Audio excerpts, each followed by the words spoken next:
Let's put the controller down. It's time to talk about the gaming industry. My name is TJ Leo. And I am potentially naked.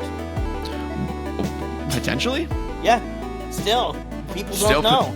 No, it's... are you ever going to show yourself? Not naked, though, please. Good Lord. Be very careful about how you phrase that. Yeah, that could have been an HR lawsuit right there. Yeah. If we had an HR department. Yeah. This is Press Pause, a gaming podcast, episode 30. 30. Another semi-milestone number. Let's get into it. Housekeeping. No corrections from last week, but as always, we are on Spotify. If you want the audio-only version, the link is in the description. Let's get into what we've been playing. But first, I almost forgot.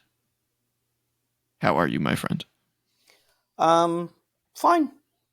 It's cold, and it's it blizzardy. is cold. Yep. I've been busy. Yeah.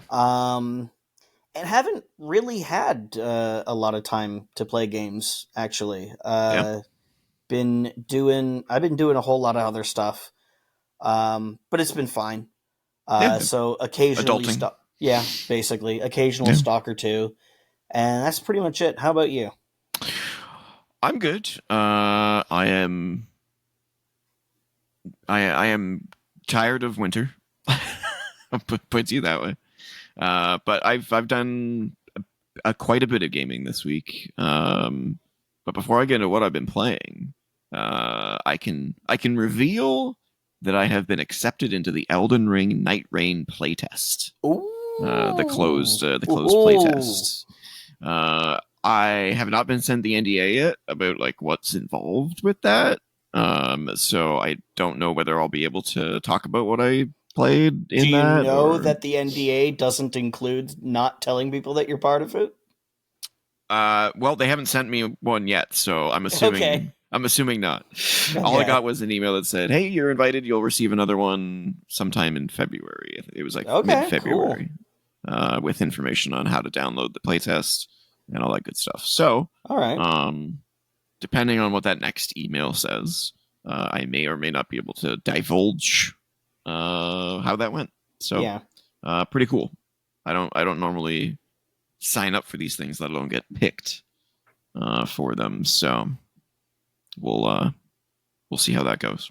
But what I have been playing, I have finished Alan Wake 2. All right. And I'm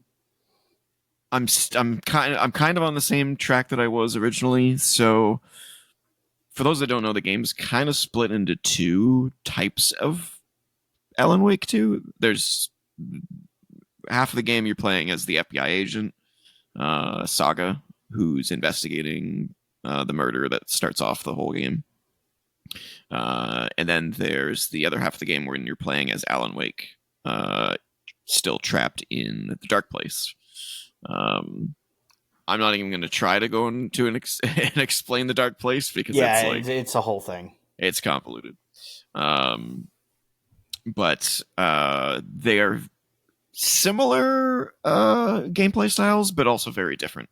You know, they're both third-person horror shooters, but they are very distinctly different, and you can choose to play them in any order that you want. So you can bounce back and forth whenever you want between them. Oh, I didn't know that. Yeah, so the game starts out with you playing as the FBI agent, and then it eventually opens up to when you're playing both of them, and you can switch between them. I thought it was a set thing. You would just go back and forth as the chapters. Yeah, me too. Yeah, okay, that's kind of cool. But no, as long as you can get back to a save room, kind of like Resident Evil style save rooms. Yeah. Then you can switch to the other character and continue where they are in the story. Cool. Which is cool. I decided to just play all of Saga's and just keep going, and then play Alan Wake's all the way through. I don't know whether that was a good idea or not. And I don't know whether it was a good idea or not for them to give you the option. Yeah. Because, that can really cause pacing issues. But looking back on it now and reflecting on it, it didn't really have any pacing issues for me. Um, Once it got to that point, there's some pacing issues before you get to the split point for sure. But once you get to that split point, it seems to be pretty decent. And at least with the way I played it, maybe bouncing back and forth would have been more confusing. Maybe. I don't know, because like I'll have to play it and decide for myself, and then we can talk about it. But yeah, it's tough. I got a whole stack. I bought so many games in the past, like Steam sale.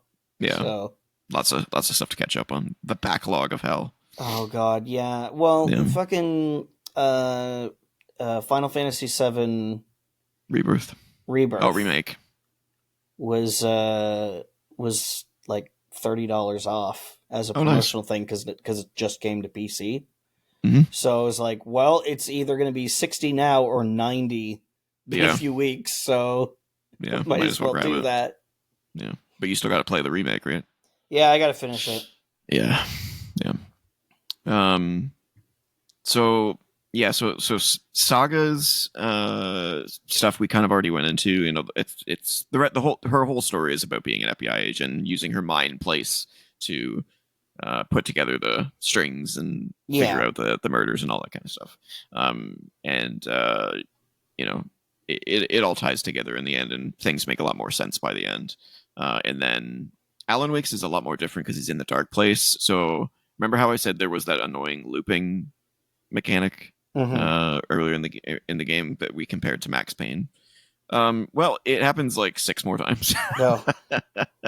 And even Saga has it happen a couple times. So, not my favorite parts of the game for sure. Probably my least favorite parts of the game were those loops. The best parts of the game were definitely Saga's story to me. A lot of people like praise the combat. I don't agree. I thought the combat felt sluggish.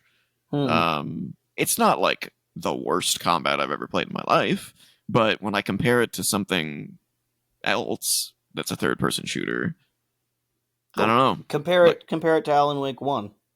I would prefer Alan Wake 1. I feel like the dodge mechanic in Alan Wake 1 was way better. Half the time, like so the enemy variety in the game is actually pretty good for a horror game like this. Oh, it's not just character models that are all black. No, so they start out that way, and then when you burn their shadow away, then they're people. But they're different. Like some are melee, some will like throw axes at you. Somehow unlimited axes. Yeah, well, Resident Evil 4 villager shit where they just keep pulling sickles out of their ass. Exact same thing. Yeah, Alan Wake 1 had a lot of guys with fire axes and baseball bats, I think. Yes. A lot of melee in that game. And then anything that wasn't a possessed person was a possessed object. Like there was some kind of construction vehicle, like a bulldozer or what do you call them with like the lifty scoop? Forklift. Or a bulldozer. And I guess it could be a bulldozer as well. They both do similar things, I guess. Yeah. But yeah, like the dodging those birds. There were also birds occasionally, flocks of birds. Yeah, there's no birds in this one. There's wolves, which is scary. Yeah. But the story is definitely still super convoluted, and the ending is more linear. You kind of come back eventually, and you have to play them in order. But it gets really Kojima level confusing at times. Which I still think is some people like it, and that's fine. I personally feel like that level of storytelling, as deep and as crazy as it is, if you lose the player, then you're just not telling the story well enough, in my opinion. Yeah, it sounds like you're not a big fan of the ambiguity of that kind of stuff. Yeah. Hate it. Yeah. It Yeah, does. I get it eventually, but it's like yeah, I should get it immediately when the characters get it. If I don't get it when the characters get it, then I'm like, okay, I'm sure I'll figure this out at some point, but it's like, that's not fun. It gets yeah, annoying and after a I mean while. that's a big part of horror games is leaving you wondering, Yeah. was it, wasn't it? Yeah. So if that's something that you don't like, I can see that No. being a stumbling point for you. And the bigger issue I have with the way that it ends is so annoying. So obviously I'm not going to spoil the ending, but Yeah. um, the true ending is hidden behind New Game Plus, Oh no. and it literally only adds like 30 seconds, Oh no. and then it's like, That, oh, okay, I have an ending now. yeah, You know? that's like fucking Eternal Darkness, where if you wanted to get the true ending, you had to play the game 3 times Yeah, but it, for also like 30 seconds of extra yeah, stuff at the end. yeah. Actually, that's actually a good comparison. Yeah, I yeah. love Eternal Darkness. We both love that game, Yes, yes. but One of the best horror games of all time. But having to play it I'm 3 times, yeah, no. yeah. I played it once. It was awesome. I played it a second time. It was great. I played it a third time, and I was like, man, I So do wish there was a little bit more variety here, because the third time through, yeah, like, it's getting kind of. And then and it's like, oh, Mantarok was behind it all. It was all a grand scheme to get rid of his rivals. Oh, really? Like, I couldn't figure that out. couldn't have figured that out. Yeah, Yeah. exactly. Yeah, this is more like. Have you seen Inception, the movie? No. Oh wow, you need to see Inception. Yeah, I Shit. should. Um, it's basically one of those like cliffhanger endings where it's like, I'm trying not to spoil anything, but like you know, it doesn't it leaves it ambiguous on purpose, where it's Yeah. like The it top is doesn't tell still you. spinning. Yes. Okay, so you do Yeah. know the Yeah. ending of that I movie mean, at least. Yeah. it's been like 15 years since that movie came out. There's no Yeah. way for me to avoid it. Yeah. So the ending of the regular game is this top is still spinning, and if you finish the new game plus, then it shows you what happens. Yeah. Okay. So it's like, oh well, why didn't you just do that in the first place? It's kind of a Yeah. ripoff. But at least they didn't hide it behind DLC. That Yeah. I'm glad for. They did hide some uh, unresolved threads in the DLC, which Yeah. kind of annoyed me because I was like, I kind of want to see it, but I'm not paying Yeah. another It's 50 not the bucks for ending to that. the fucking game like the original. Yeah, yeah. But the DLC does tie the game to the next game, Yeah. which spoilers, we're gonna get a Control 2 and we're Yeah. gonna It get definitely an sounds Alan like Wake it's going to be 3. Control 2. Yeah. Yeah. But I enjoyed it. I would probably. I respect the level of polish. I respect the level of creativity in the game. There is one scene that just blew me away. But at the end of the day, it is too convoluted for its own good. Um, I think I'd give it an 8.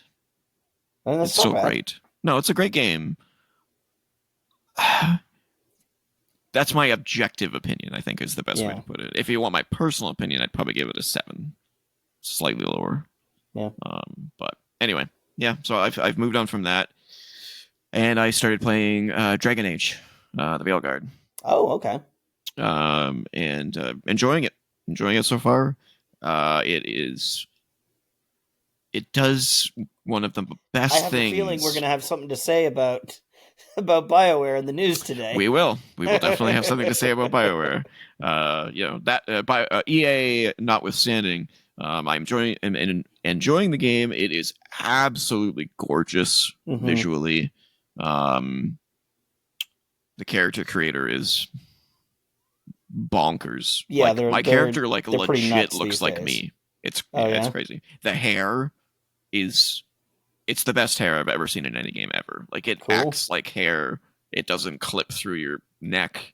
Like it's like it's impressive. Like one of the characters had like one strand that Oh, yeah. that like got hooked on her shoulder. Like it's like it's incredible. But anyway, enough about the hair. Yeah, it's very fun. I have a long way to go, but the one thing that I absolutely love about it is it's one of those games that starts you off with something simple in terms of its gameplay, and then it lets you get used to that thing, and then 10 minutes later, it's like, okay, and now we're gonna add this Yeah. layer to this, and There's then an escalation to it it instead of just just keeps going for like the yeah. first 3 hours, and you're like, Yeah. when is this gonna stop? This is awesome. Yeah. I love that stuff, and it still hasn't stopped, and I'm like, I don't know, I want to say I'm like 4 or 5 hours in. Yeah, But I I never love that got into stuff. Dragon Age, but I've heard a lot of good things about Veilguard, so I have not played Dragon Age 1 or 2. I did play Inquisition and all of its DLC. mhm. The problem with Dragon Age, the problem with this game in particular, and I'm wondering if this has to do with how softly it's sold, which we talked about last week, is the fact that it's been 10 years Yeah. or more since Inquisition came out, and this is a direct sequel to that game. Yeah. So it's like, holy crap, guys! That took way too long.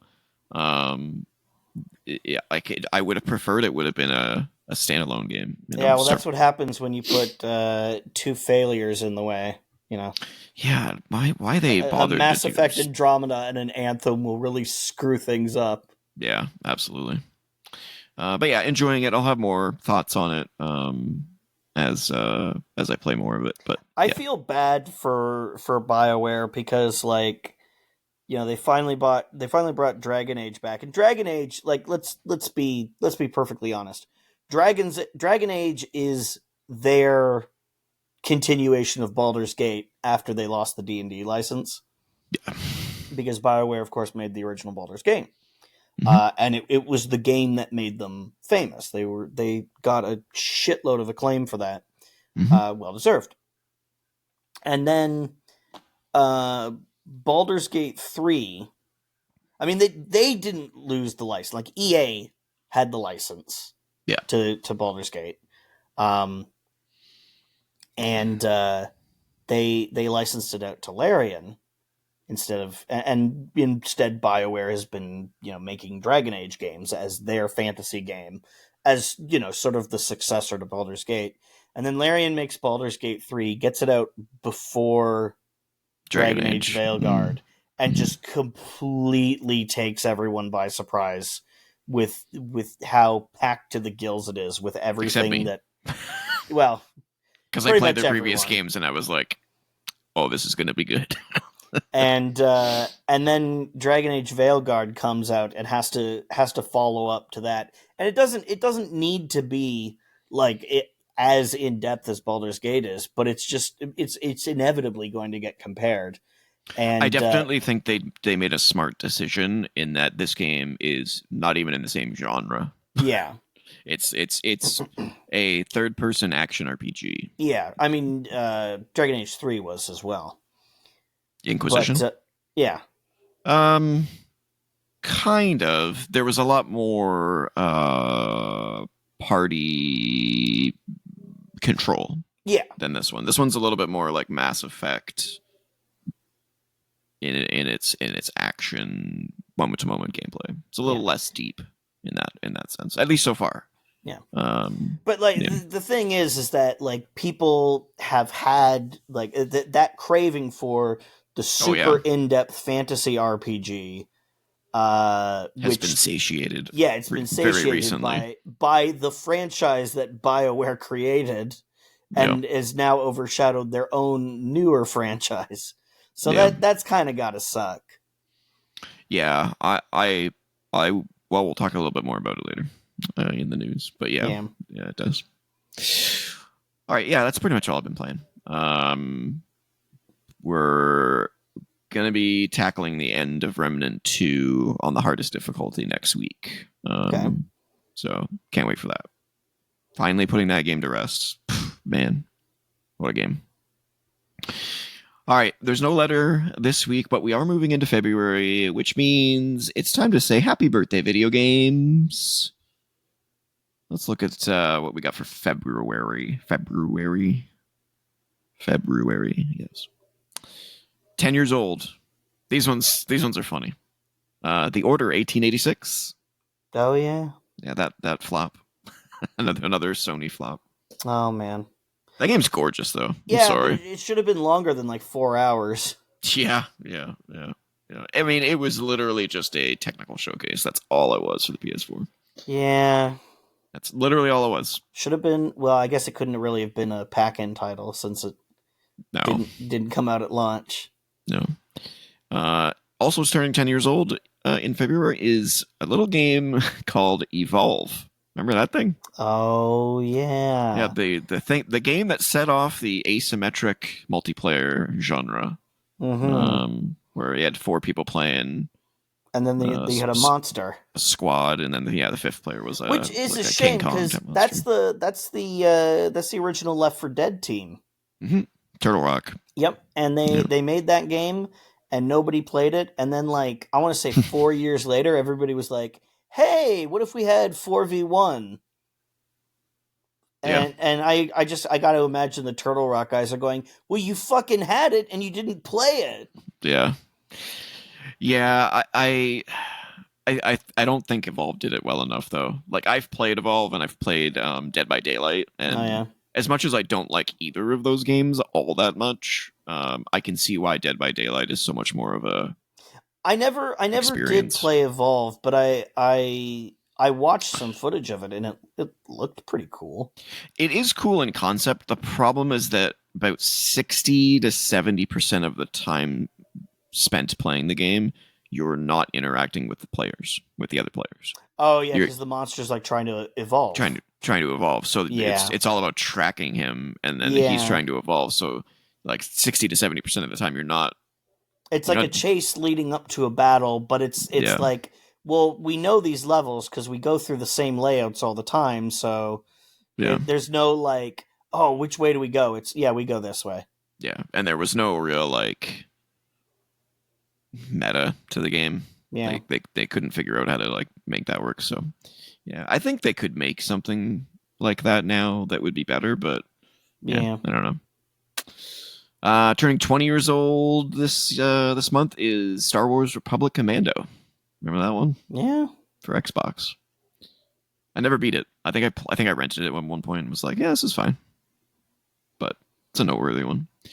And then turning 30 years old, another Star Wars game, Dark Forces, Oh yeah. which recently got a remaster. Yes, and it's good. It's Mhm. excellent, actually. And Rystar, if you remember Oh Rystar. yeah, sure. Okay, Yeah, one I of the guess. 100 failed mascot platformers of the day. Is that really only 30 years old? Mm-hmm. Yeah. Super Nintendo, Rystar. I thought it came out a little earlier than that, but yeah, okay. Yeah. We're not that old. We're old, but we're not that No, old. I thought that was like a 92, 93 kind of thing. Nope. 95, late in the Super Nintendo's life cycle, Yeah. or mid through, I guess. All right. Happy birthday, video games. You will never be forgotten. Except for All all right. the games that we didn't mention. This is true. All right, let's move into the Metacritic check-in, and we got quite a few to take a look at. Starting Man, somebody's with, going to be pissed that we mentioned Ristar and not, you know, any number of other things that came out in February in the past 10, 20, or 30 years. yeah, I'm sure it'll get mentioned at some point. Yeah. Either on Happy Birthday Video Games in the next 10 years of the Yeah. show, or on Video Game 20 Questions. You never know. Yeah. All right, let's start with Ninja Gaiden 2 Black, which we talked about a little bit last week. Sitting at an 81 critic score and a 77 user score. So pretty good. Yeah. Pretty good. What's the original release of Ninja Gaiden Black look like? What's the Metacritic score on that? I don't think there was a Ninja Gaiden 2 Black. I think this is No, but Ninja I mean Gaiden 2 Black. the original Ninja Gaiden 2. Oh, Ninja Gaiden 2. I see. Like not for the NES, for the Xbox. Or pardon me, the 360 and the PS3. It's not Ninja Gaiden Sigma 2, right? It's just Ninja Well, Gaiden that's 2. the PlayStation 3 version. Is Ninja Gaiden 2 Sigma. 81. Okay, so sounds pretty in line. Pretty similar. Oh, it's exactly the same. Yeah. Yeah. Exactly the same. A game called. Oh no, that's not where I wanted to go. There we go. Orcs Must Die Death Trap. Something I was looking forward to. Sitting at a 70 by critics, but only a 30 from users. That's harsh. Yeah. So I don't know specifically why it's that low. It's probably not actually that low because people bomb shit all the time on user scores. But my problem with it, so I played it because it's on Game Pass. My problem is that for some fucking stupid ass reason, it doesn't have a performance mode. So it's running at 30 frames per second. That is bizarre. I haven't had a game to not have performance mode on these consoles before. So I don't know. Yeah. And this is supposed to be version 1. I questioned it for a second. I was like, maybe this is like an early access? Nope. Yeah, that's weird. Yeah, so I was like, well, I'm not playing this until they fix that problem because that's ugly as freaking sin for a third-person shooter. That being said, I explored as much as I could, just to get a feel for it, and it seems super fun to me. Just needs to be patched with the performance mode because damn, 30 frames per second sucks. I'm not sure if you've heard of this game, The Stone of Madness. Recently came out. No. Sitting at a 73. I think it's kind of like sort of a cross between what was that game called? The one where you're like a detective, a drunk detective. RPG. Disco Elysium. Yeah, it's kind of like Disco Elysium meets like a stealth stabby type of game. Let me just take a look real quick.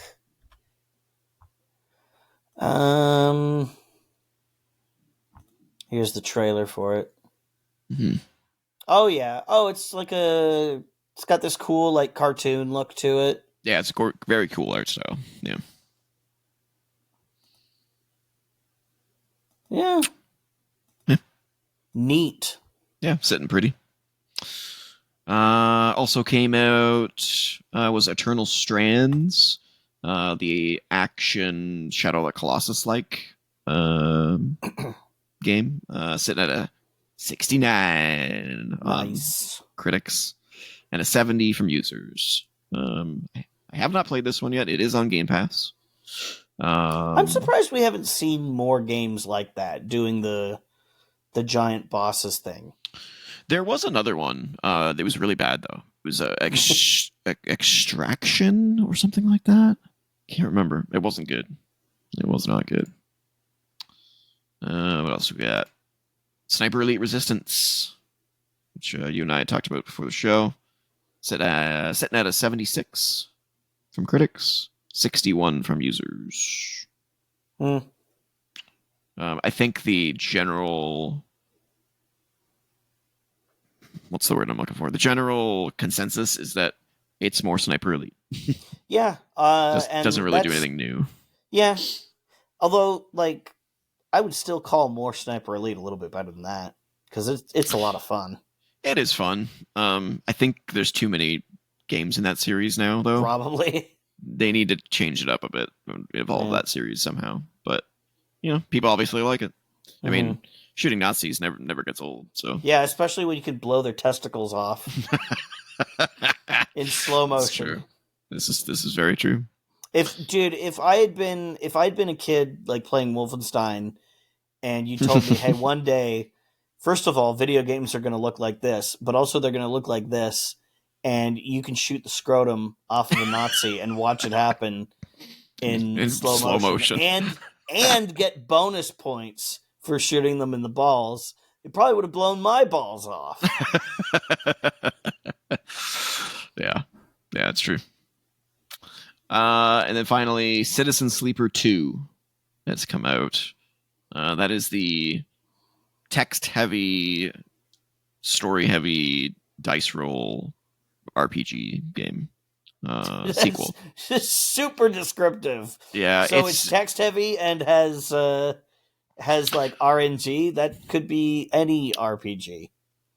it's literally just like all text and making decisions and reading story, Yeah. and it's very classic, old school kind of RPG style. Yeah. But the first one got great reviews, and this one is even better, sitting at an Like 85. Shadows of Mordor, the original Shadows of Mordor, not the action game, the original text adventure game from the Oh 80s. yeah. I've wanted to try these games for a while. It's the first one I think is on Game Pass, so Yeah. I should try it. I have to be in the mood for a lot of reading. Does it have a text parser input, or is it just like A/B multiple choice kind of thing? No, there's like systems, like deep systems in the game where you're making Oh, okay. choices, and like you have like skills, and those skills have attributes to a dice roll that gives you benefits and stuff like that. Oh, Like, okay. yeah, it's very deep. So it's Um, almost like text based D&D. yeah, yeah, that's a good way Oh, of putting it. okay. Yeah, That's a lot more advanced than something like Zork. yeah, no, this is You were walking around, you're like, get lamp. yeah, it's kind of like a choose your own adventure game with like I don't know, it's very deep. So Cool. I really want to play it, but I just have to be in the mood for it. So we'll see. And that's it. That's it for Metacritic check-in. So let's get into the news. We talked a little bit about Sniper at Work, the trailer that just recently came out. What do you think of that? I think it looks kind of neat. Mm-hmm. Kind of somewhat cartoony Hitman, but with like a tactical thing. You like move around in the isometric view, plot out a route, and potentially set up an assassination site, and then you go to a vantage point and you carry out the kill. First person style. I asked you if you'd ever played JFK Reloaded, and you answered in the negative. I have. No. That was the game that came out like, oh my god, probably close to 20 years ago now. That was like these days it would have been called Presidential Assassination Simulator. You know, it's one of those kind of games where it's like it does one very specific thing, and that is you are Lee Harvey Oswald in the the Dallas Book Repository or whatever. Yeah, so that was that, and this kind of made me think of that, except a little classier because it's not a real person. Yeah, exactly. Yeah, it's like a mix between Sniper Elite, with its slow mo kill mechanics and snipering, mixed with like you said, like an isometric stealth tactical game. stealth thing. Very interesting. Yeah. I thought it was going to be from the Sniper Elite guys, but nope. Whole other team, whole other studio. I guess they don't have a patent on that bullet time mechanic. Yeah. All right. Let's look at the games of February before we get into the actual news. It's not technically February yet, but tomorrow is. So I figured why wait a week? By the time people hear this, it will be. Absolutely, yeah. Coming out February 4th, Kingdom Come Deliverance 2. Very, very anticipated sequel. Yeah, it's been a while since the first one. It's been a while. It's true. Rogue Waters comes out on the 4th as well. I'm not sure what that is. It says it's a roguelite strategy role-playing turn-based game. Very, once again, very descriptive. Yeah, very descriptive. Rift of the Necrodancer comes out on the 5th. I looked at the reviews for that, and the gameplay, and I'm just like, it looks like just like a rock band type rhythm game, and I'm just like, yeah, it is. Do people like that stuff still? It's a novelty, like you move and attack in time with the beat. Yeah, but not this one. This one is literally just a Rock Band ripoff. Like, it's really? Just like, it's not like moving around a map and stuff like that. It's just like, yeah. Okay, it's weird. Then I don't know. Yeah, this is like a different take on the Necrodancer game. I can't believe they had a Zelda spinoff for Crypt what was that one? Cadence of Hyrule. Cadence of Hyrule. Yeah, I was like, wow, that's such an unexpected thing for Nintendo to sign off on. But it's cool that they did. Yeah, and that was before Iwata passed away, right? No, it was after because it's on the Switch. Oh, okay. Yeah. They're surprising everybody with a lot of their decisions. Mm-hmm. Something called Big Helmet Heroes. No idea. It is being published by. Yeah, I know what you're thinking. I bet she gives great helmet. Good lord, dude! The other day I was talking to my sister. I was like, "Oh, it's gonna be so great when your daughter is old enough to see Spaceballs for the first time." It's a classic. It is. It is published by Dear Villagers, though, and they typically make pretty decent games. So, but I have no idea what it is. It just has an action adventure beat 'em up. Yeah, the most generic genre. Yeah. Something called Momodora. It's a Metroidvania. No idea. Macross Shooting Insight. No idea. That sounds Quest. Like an anime license game. Which one? Momodora. Oh, Macross? No, it says it's a shoot. Well, it says it's a shoot 'em up, but I don't know. Yeah, that Macross is an old anime franchise. I know some people will bristle at me calling it old, but it's like it's 40 years old. Oh yeah, that's old. Seguro Quest. No idea. Civ 7 coming out on the 11th. That's another huge one. I just don't understand how they can make those games any bigger. You know what I mean? It's like, I guess they just make them look better and make some tweaks, but it's like, I guess those games are insanely deep as it is. It's like, I'm still content with 5. The problem for me is when I find the one that I like, I'm just like, oh, I don't need to go any further than this. Yeah. I'm still stuck on Civ 5. I didn't even need 6, let alone 7. For me, it's Master of Orion 2. Yeah. Yeah, the 4X games. Yeah. I always wanted to get into is it Sins of a Solar Empire? Yeah, I've always wanted to get into those, but those games are so deep. Yeah. I'm like, oh my god. You need to like devote your life to it to understand. Yeah, well, the manuals for those games back when they had physical manuals were thick. Thick boys. Yeah. Thick boys. Something called Hyper Devotion Noir. Probably another anime thing. Metal Suits. No idea. Recall. Oh, a narrative adventure. Slime Heroes. Another anime one that I cannot even pronounce, so I'm not going to try. Oh, come on. Snezhenka? Okay. Snezhenka? No idea. You are excused from your attempt. Snezhinka. Jesus Christ. No idea. Urban Myth Disillusion Center. There's so many just games that I'm like... Word salad titles. Yeah, I'm just like, who is buying them? That's the question. It's like, I don't know. I kind of like that name, though. Urban Myth Disillusion Center? Yeah. It says it's a mystery adventure game. I don't know. The Legend of Heroes Trails Through Daybreak 2. That's a mouthful. Yeah, there's a lot of those games. Tomb Raider 4 through 6 Remastered. Ooh. Yeah, also coming out on the 14th. Here's a big one. Avowed. Coming from Obsidian.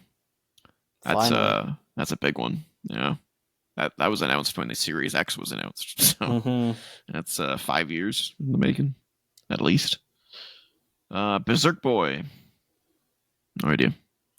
Lost Records. Maybe it's like a 4Kids version of that arcade game, Berserk. It says, I don't think so, because it says the name of the game is Berserk Boy, and the developer and the publisher is Berserk Boy Games. So I would assume not. Lost Records. That's the next game from Don't Nod, the Life is Strange people. Godzilla Voxel Wars. Okay. It's a strategy game only on the Switch. Oh, God. Not another Godzilla strategy game. Yeah. King of Fighters 13. Oh, coming to Windows, so probably already out on console. Here's a big one. Like a Dragon, Pirate Yakuza in Hawaii. Yes! Coming out on the 21st. Yeah! Oh my god. That's going to sell so well. just for this, just the absurdity of it, it's gonna sell. Yeah, maybe that'll be the first Yakuza game I play. Maybe.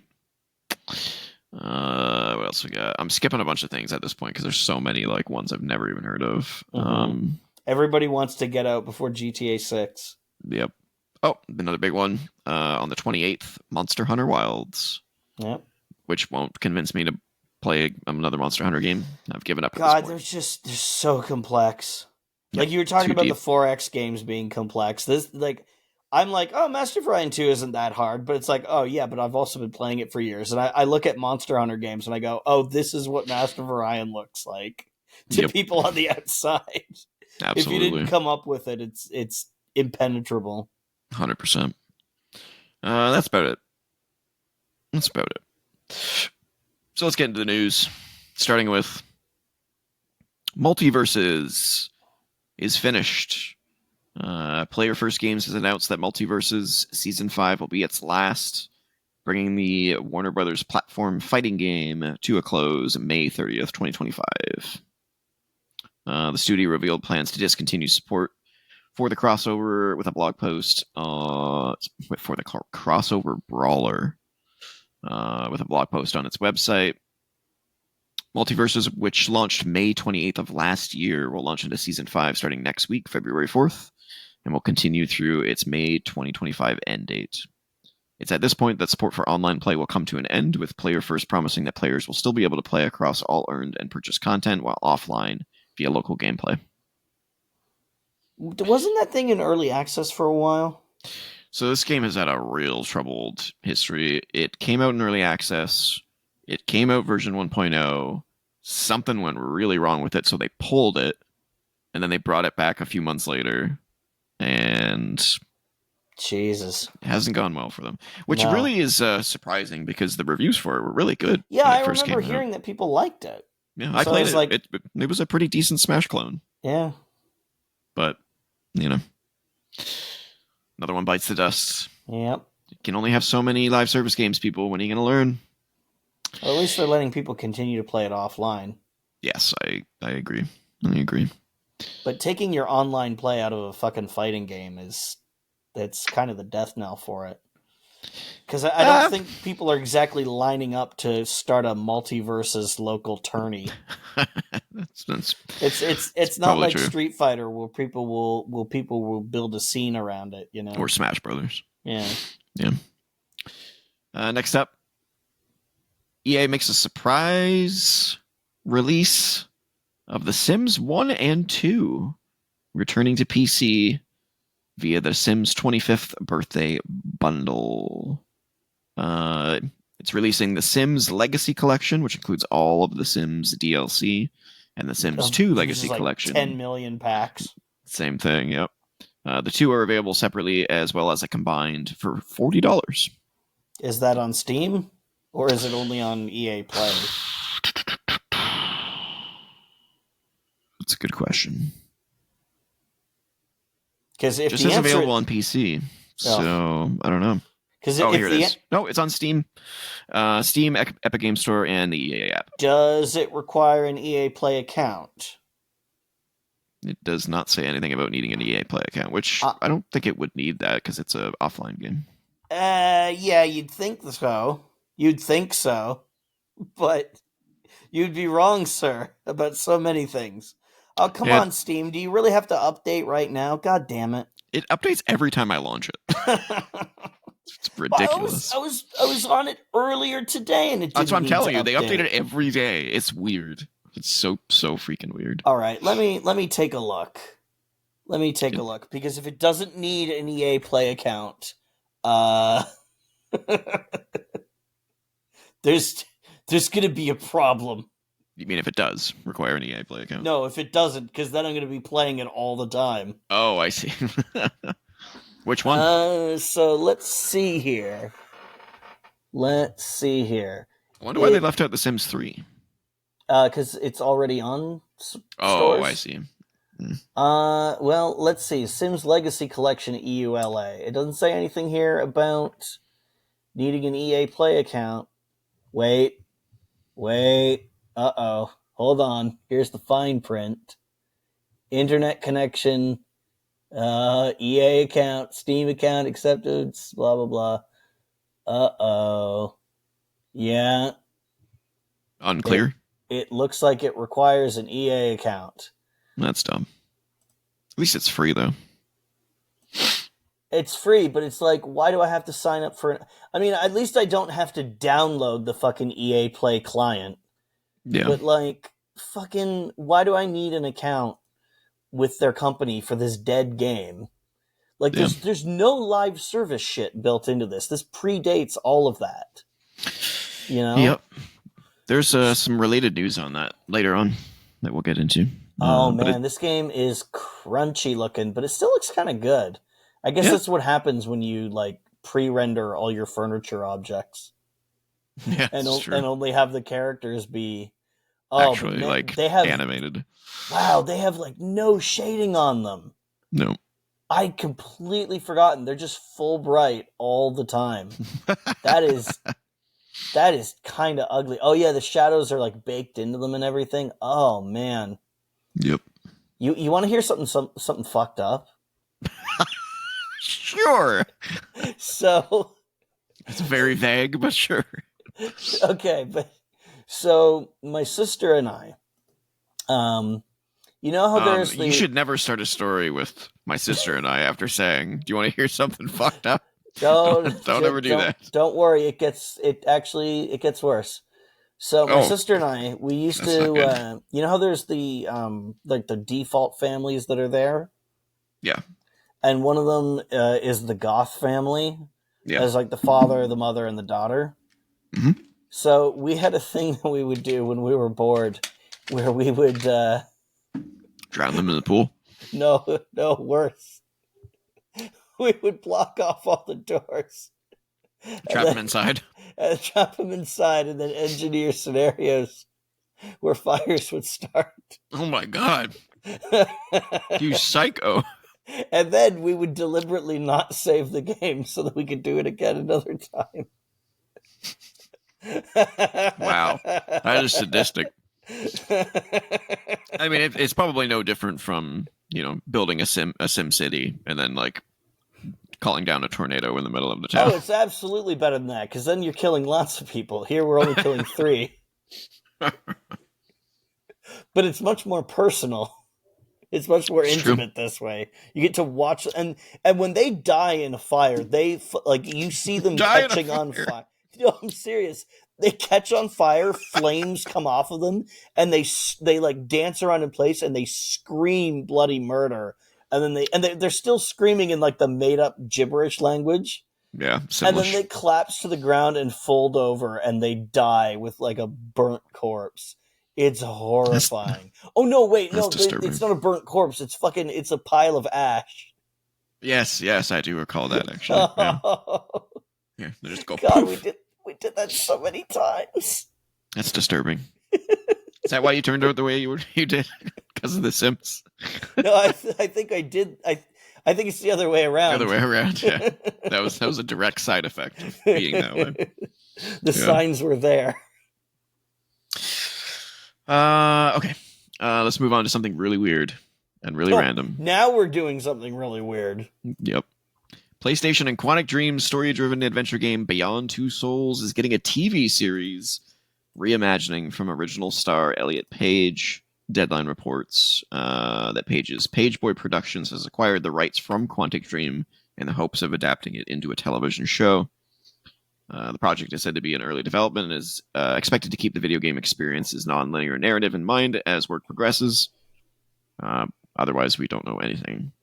Why is this game being revived? So I have a bunch of stuff to say about this. First of all, this thing never should have been a game in the first place, because it's very clear that David Cage wants to make movies. Yeah, I don't understand why he makes games. But also, if they're gonna turn it into a movie or a TV show or whatever, they should fix the problems that it has. Because guess what? Most of those problems are narrative ones. Those will carry over into the adaptation. It's not like if the game had bad controls. They did fix the weird narrative jumbling in the re-release. Did they? So the original game jumps around in time. Yeah. so Oh, that that's not you're what I'm constantly talking guessing. about. Oh, I'm okay. You talking need. about like there's that scene. There's the scene at like the college party Oh God, where, well, I can't believe you even remember she's like anything about getting it. along with people just fine, and then they just turn on her, like immediately turn on her. Hmm. They were all being so genuine and stuff, and then it's like the nightmare scene in a movie about a teenager, like, oh no, Hmm. everybody's laughing at me, but Weird. like it was so strange. Like it was as if David Cage has only observed people through movies and has Yeah. never actually been a child or in high school or in college himself. He's a mutant. Yeah, like an alien Yeah. getting all their ideas of social interaction from movies, because it's incredible how fast the turn happens. Yeah. Like everything's going fine, and then suddenly let's all shit on this person because fuck them, I guess. Basically, because we need the character to be angry and upset to unlock their powers. Yeah. We just need an excuse for that. It doesn't need to segue into it It doesn't need to be conveniently. a good excuse, apparently. Yeah, it just needs to happen. Yeah. No, Um, I understand what you mean. Like it's not a well written yeah. story. The idea of the story is really cool, Well, but that's the yeah, thing the is execution's not great. all of Quantic Dream's games are cool ideas. They're just Yeah. often executed poorly, and Yeah. sometimes they're actually executed super well, and it lets you know, oh, there's somebody at this company who knows what they're doing. Yeah. But Yeah. somebody, presumably, we've talked about this before. Presumably, somebody at the top is Yeah. saying, "No, it must be more like this because that is cinema." Yeah. I Yeah. still maintain that Indigo Prophecy has the strongest intro of any game I've ever It is played. really good. Yeah. Yeah. The Yeah. fucking covering up the murder scene that you just Yeah. committed. It's So so good. good. It's true. And then they go and fuck it up, and it's like, oh, there's AIs, I guess. And now it's the Matrix for some reason. Now it's the Matrix. Yeah. Very, very weird game. Also, I thought that Elliot Page was on bad terms with David Cage, because apparently he did not sign off on a nude model in the, because there's I forget what the character's in, like the character's name in the game is, No idea. but there's a scene where she takes a shower, Mhm. and apparently, like if you rip the asset from the game, it's a full nude model. Weird. And that goes, and I guess Elliot Page had like a no nudity clause. Mm. So I thought that they were on bad terms. Did they? Maybe they worked it out, or I don't know. But I don't know I if don't I'd know. want to work it out with somebody like that if they violated my employment clause like that. You know? I mean, all she's doing is, or sorry, all he's doing is obtain the Producing. rights. Yeah, that's But that's all why? he's doing. If you're on bad terms, why would you even do that? You know? Well, I guess he sees something in that story. I Maybe. guess I have no idea. I mean, look. If there's anything in need of a do-over, it's a Quantic Dream game. Yeah, I'm a little concerned about what is it, Star Wars Eclipse? They're Yeah. working on. Yeah, I don't like. I'm more than a little bit concerned. Yeah, a little scared. Detroit is the closest they've ever come to making something that's genuinely good, Mhm. because the Connor story is good. The Connor Yeah, it's story is fantastic. quite good. The Kara story It's not bad. starts out good, but the moment that you find out that the little girl is also an android, Yeah, it that completely sucks. falls apart. Yeah, Because it's like the question of, can an android learn to love a human, is now, well, now you've sabotaged your own narrative. Oh, she wasn't a human. yep. Yep. There's also like there's weird stuff in there, like when she's cutting her hair, but then it turns out the hair is just a hologram. Yeah, yeah. That's true. How did that work? Yeah. But then there's also what's the other one? Marcus? Is that what his name is? He's the one with the fist. Yeah. So Androids. yeah, that was the one to nail, I think. Yeah, I mean, he's practically the main character. Yeah, that was the one that they really had to get right. Yeah. And they did that one. No. That one falls apart really quickly. Yeah. And I again, we've talked about this before as well, but the moment when you realize, oh, these are the wrong people to be doing this story, is when the one of the things that you can holographically spray paint on the Yeah, the walls fist. is Yeah. "I have a dream." Mm. It's like, guys, no, it's okay, we get it. Yeah. It's a Yeah. civil Well, rights thing. We understand. yeah. Instead of being on the nose, Yeah, you do you not need to shove our faces in it. We understand. exactly. Yeah. Yeah, But yeah, I guess we'll see what happens with that. yeah. Pretty random though. Next up, speaking of Dragon Age, earlier, Dragon Age developers reveal they've been laid off after BioWare puts full focus on Mass Effect. Key Dragon Age developers have announced they are leaving BioWare after the developer restructured to focus on the next Mass Effect. January 29th, IGN reported that BioWare had moved a number of the studio's developers onto other projects within EA as it focuses solely on Mass Effect 5 or whatever they're So going to call that game. So the question is, other projects within EA. So they still have jobs, or Well, it continues. okay, General Manager Gary McKay said the studio is taking this opportunity between full development cycles to reimagine how we work. to Given, reimagine. yeah, Is that given the corporate stage, speak again? it is. Given the stage of a development, we don't require support from the full studio. We have incredible talent here at BioWare, and so we have worked diligently over the past few months to match many of our colleagues with other teams at EA that had open roles that were a strong fit. IGN understands that EA has already placed an unknown number of developers from BioWare into other equivalent roles within the company, but a smaller number of Dragon Age team members are also seeing their roles terminated and are being offered time to apply to other roles within the company if they so choose to. Following the announcement, though, a number of BioWare developers took to social media to say they were now leaving the studio. Editor Karen Weeks, I'm going to say is their name. Narrative designer and lead writer on Dragon Age The Veilguard, Trick Weeks. I'm assuming there's some relation there. And editor Ryan Cormier all said they were looking for work with producer Jen Chevrolet, I'm going to say, and senior systems designer Michelle Flam also confirming their exit. IGN asked EA for specifics on how many individuals at BioWare were being impacted by this latest change, etc., so on and so forth. But EA's response was, of course, vague. The studio's priority was Dragon Age. During this time, there were people continuing to build the vision for the next Mass Effect. Now that the Veilguard is shipped, the studio's full focus is Mass Effect. While we're not sharing numbers, the studio has the right number of people in the right roles to work on Mass Effect at this stage of development. So, Oh, that it doesn't sound like it's a huge number of people. it doesn't sound like it's a huge but, number, but I'll tell you what that means. It means more than we'd like to admit. Yeah. But I mean, The studio has the right number of people. That's such a horseshit line. That's true. But I mean, at the same time, it's like, your game sold less than 1.5 million copies. But, I mean, it's nice that some people got reassigned instead of just fired. And I will say, compared to the fucking Ubisoft statements previously, this is nothing on the scale. But this is still, independently, this is still not good. No. But at least they did what they could. It's going to be a long time before somebody out bullshits Ubisoft statements. Yeah. Oh my god. Yeah, they're pretty screwed.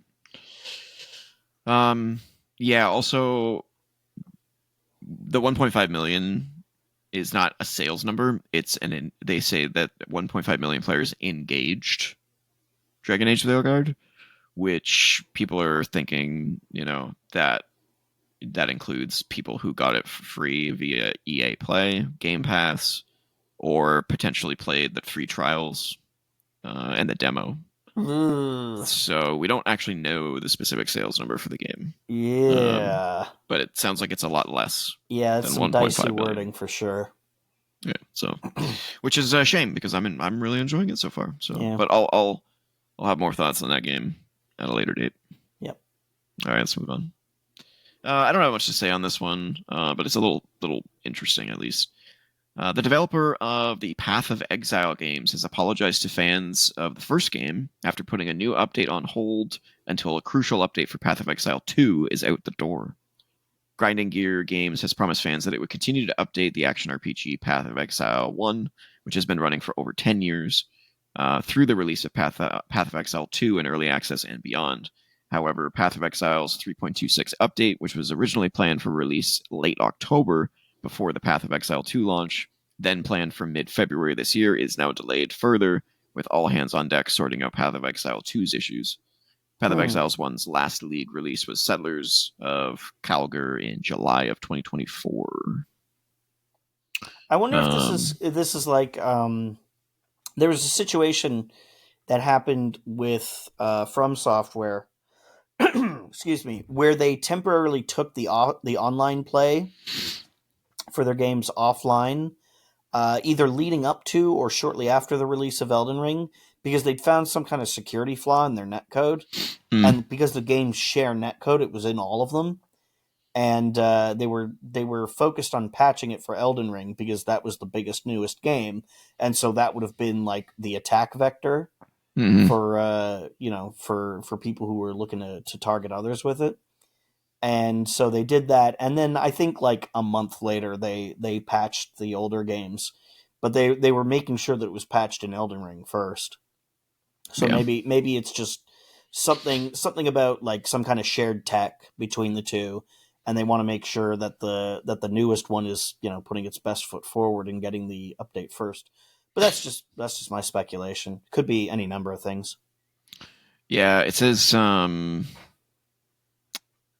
the Path of Exile 1 team is still working on Path of Exile 2 and will continue until Path of Exile 2's 0.2 update has shipped, and probably a couple of weeks after that, and they cannot promise an update for Path of Exile 1 right now. We want to make sure that this comes out as smoothly as we can, so we're taking our focus off the older one. So the newer one, gets the polish it needs. Yeah, he went on to say, quote, "I'm really sorry for how this went down. Honestly, I should have predicted the fact that taking the Path of Exile 1 team off Path of Exile 1 would lead to this outcome, and I probably should have resisted doing it. But at every stage, I kept thinking, we still have time. We still have time. And then we didn't have time anymore." That's how it goes. Yeah. I haven't played Path of Exile 2. I do want to, but I'm definitely going to wait until 1.0. Yeah. Well, it sounds like this dude is owning the decision, which is nice. Yeah. Yeah. That company doesn't have any bad will. Saying, "Oh, it's unfortunate. It's regrettable." And not putting a fake date as well. Yeah. It's like they delayed it once, and now they haven't met that goal. So it's like, don't put another date until you know. Yeah. It's not a good idea. You don't want to keep letting people down. That would be bad. I thought this one was just kind of funny. 25-year-old prototype Space World GameCube listed on eBay for $100,000. Ooh. The Nintendo GameCube is nearly 25 years old, but the console has a following of diehard enthusiasts looking to get their hands on the rarest variants of the system. Some of the rarest ones out there include the Panasonic Q, which can read DVDs, something a normal GameCube cannot do. Yep. And the countless variants, such as the Mobile Suit Gundam Char Red console. Oh yeah, there's always in Japan there are always so many fucking variants of a game system. You should look up how many variants there are of the Game Boy Advance. Oh god, I can only imagine. All the different co-branding options, like it's insane. Yep. But perhaps the rarest of them all is the Space World GameCube, which is in fact just a prototype shown off at Nintendo Space World 2000 during the console's reveal. Thought to be lost to time, one of the LED-equipped prototypes resurfaced in 2023 at Console Variations, found by Donnie Fillerup. Really? That's his name? Yeah. Donnie Fillerup. All right. There are a couple things that differentiate the Space World GameCube from the retail model. Most notably, it doesn't have any actual hardware inside it, aside from a handful of LEDs to make it appear as though it was on. Oh, so it's just a demonstration shell. Oh, yeah. Okay. In terms of physical differences, the black logo at the top of the system is now semi-transparent toward the bottom, so you can see any disc placed inside it. That's kind of cool, actually. Yeah. As well as some variation on the vents. There are over 20 differences between the original Japanese GameCube and this prototype model in total. Taking a look at the pictures of it, it does look It looks very similar, Yeah, but I mean, at that stage in the development, because by that point they would have had to know like what the dimensions of the thing were going to be, because they would have had to have been able to pack the hardware that they were planning to give it yeah, inside. So yeah. you gotta a year out from release, you're going to know what the rough dimensions of the thing are. It's just the fine details, like what the best place, the best arrangement for the air vents are, or something like that. The LEDs are strange. Not sure Yeah, I why mean, they did that. if it's just a facsimile, then it's not as interesting. Filler Up said that in the listing, he's looking to sell the console in order to fund a gaming place where visitors can feel young again.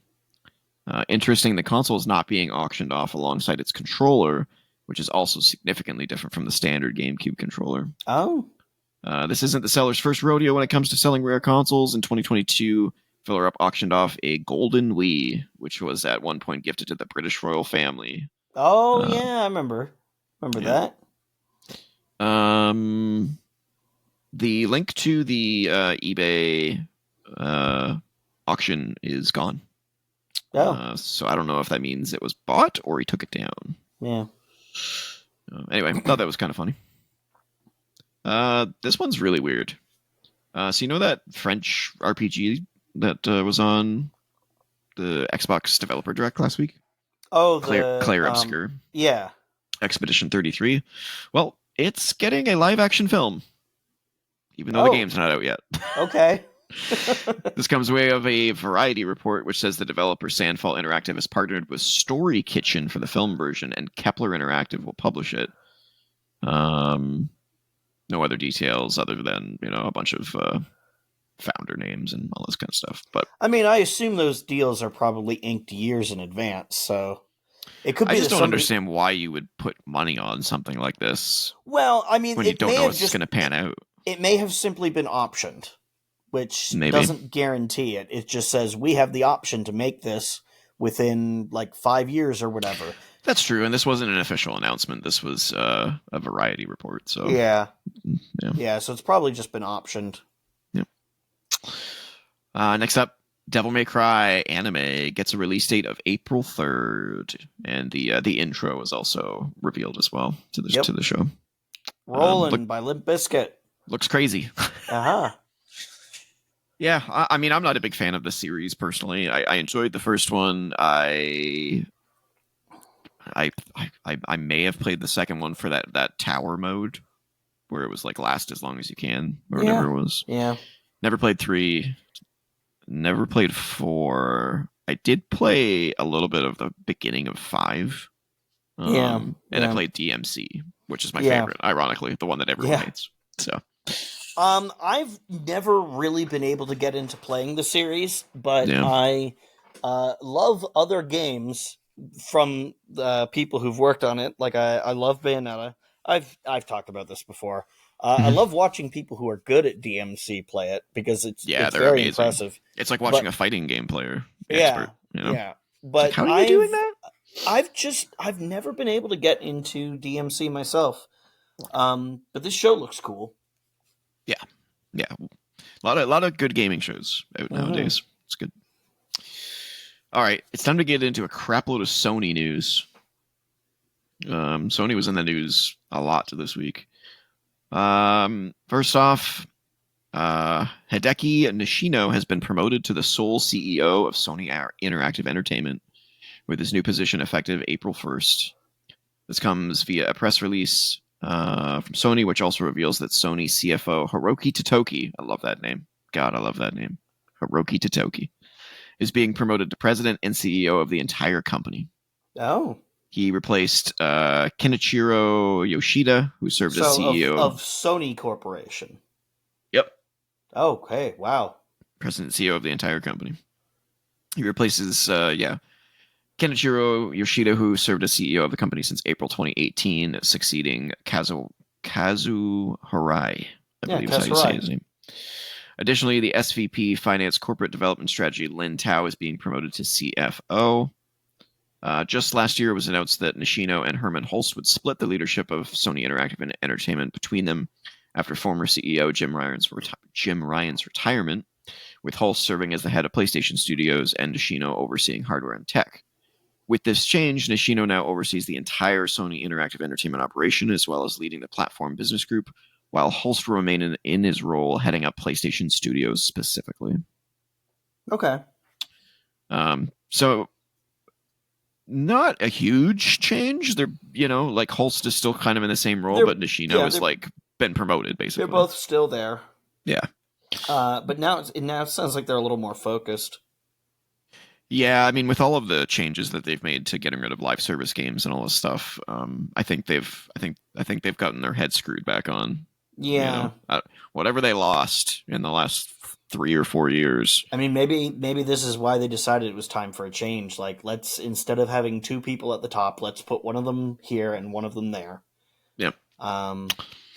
Because I don't know if there was any conflict or anything between these guys, but we know what happens at companies when there's co-leaders. When there's co-leaders or there's conflict between people in charge. We saw that at Sega of America and Sega Japan, which had very different visions about how stuff should go forward, and that made things very difficult for them in the mid-90s.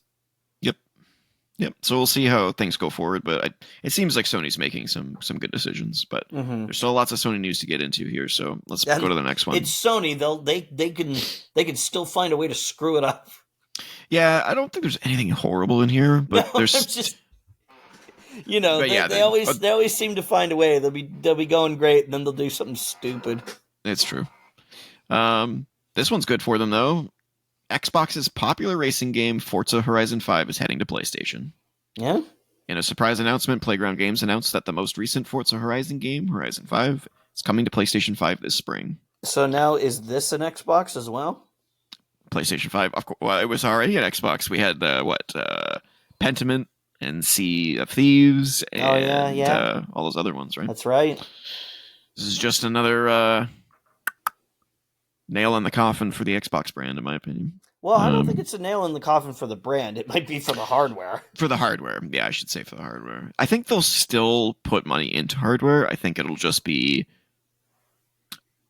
I would not be surprised if next generation, the next Xbox is like a premium product and not a console. So it's more like a PC. It's like a beast PC, and you're going to pay like $1,500 for it. It's going to be or maybe it's just a really well optimized PC and it doesn't cost a ton. Yeah, or maybe they'll do both. Or maybe it's a Steam Deck like. Well, we do know they're working on the handheld. Yeah, so, and maybe that'll be the Xbox going forward.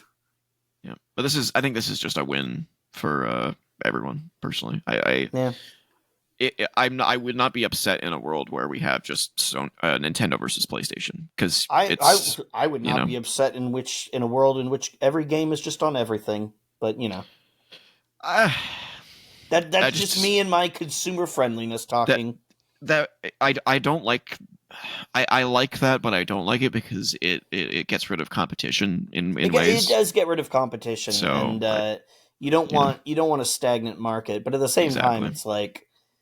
I really don't like. It sucks that things are exclusive. I agree. It sucks, but it's a necessary evil. I think. Yeah. We'll see where it goes, though. The next one. This one's weird. The creator of the high-profile Bloodborne 60 frames per second patch on 60 frames per second patch has said he's received a DMCA takedown from Sony. That doesn't surprise me. Well, it should surprise you because this patch came out years ago. This is not a new thing. Well-known video game tinkerer Lance McDonald announced the news in a tweet saying he received a takedown notification on behalf. Is this not an ongoing project? Did he finish it? Pretty sure. Oh, because admittedly, last I heard of it was like 2 years ago. That it was a work in progress. I think there's details in here. Well, we'll read through it here. Okay. Sony Interactive Entertainment is asking that I remove links to the patch I posted on the internet, so I've now done so. McDonald then pointed out in one of his YouTube videos on the Bloodborne 60 frames per second patch, which he released in 2021, and recounted a meeting with former PlayStation executive Yoshida in which he mentioned he made the 60 frames per second mod for Bloodborne. He says, quote, I met USP, which is Shuei Yoshida, and said to him, I make mods for PlayStation games. And he said, oh. And I said, I made the 60 frames per second mod for Bloodborne. And he just laughed really, really hard. Yeah, Not sure what that means though. is that a that's cool, or is that Yeah, yeah. It Yoshida's a really really good depends on guy the though. context of the laugh. It might be one of those things where he's like, I shouldn't be talking to you about this Yeah, because of the position I'm in. I'm assuming. yeah, Um, so Bloodborne is of course one of the biggest conundrums in the video game industry. The From Software masterpiece launched on PS4 to critical and commercial acclaim, but since then Sony hasn't touched it. Fans are desperate for an official next-gen patch that would make the game run at 60 frames per second. our PC version. Or a PC version, but there are also calls for a remaster and a sequel. That leaves it to the likes of McDonald to plug the gap, but more recently fans managed to get PS4 emulators to deliver something akin to a remaster on PC. Yeah, I need to check that out. The tech experts at Digital Foundry released a video covering a breakthrough in PS4 emulation via Shad PS4, which means Bloodborne is now fully playable start to finish in 60 frames per second. Could this breakthrough have triggered an aggressive response from Sony? IGN asked Sony for comment. I don't The think answer is probably. Yeah, I don't think they replied though. Yeah, I don't even need to hear what the reply is if it exists. No. The answer is probably. So yeah, I don't know. Because they know that people like me will go and get that emulator and download the game and download the patch. That game is also almost 10 years old. I know. It should really have a PC version. Or at least a PS5 patch. It's one of the only PS4 games from Sony's first party that doesn't have one. I'm pretty sure it might be the only one. It's weird. Yeah, and it's also super critically acclaimed. Yep. All right. I haven't even played Bloodborne, and I like it. Just because it's beautiful. You know? Like, it's such a gorgeous game. Yep. All right, 3 more. This one's good news. Sony will no longer require players to link a PlayStation Network account to enjoy some of its PC games. But there are a few new bonuses in store for those who do.